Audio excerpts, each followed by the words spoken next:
Ako'y natulog ng maaga at nagising ng umaga. Pagmulat ng aking mata, ang isa lang ang nabuka dahil puno ng muta ang isa. At ako'y naggunit-gunit sa akong mga mata kay halos dili nabubuka ang isa. Ako'y natingala kay haska pagid na kong dukaa. Pero kahit ako'y duka, gwapo naman ako oy. At ako'y bumangon para mag-init ng tubig.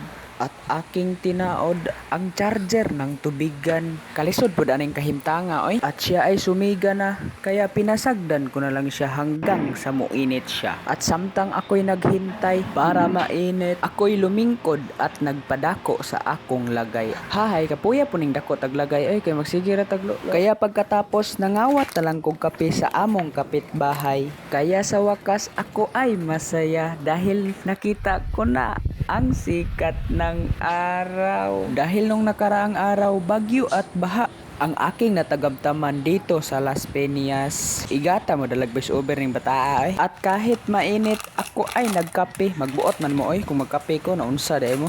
Kaya aking kinitkit ang plastic nga sobrang gahi. Kaya pagkatapos aking pinarisa ng sopas kasi lami man ito. Pero mas masarap ako lamia ay.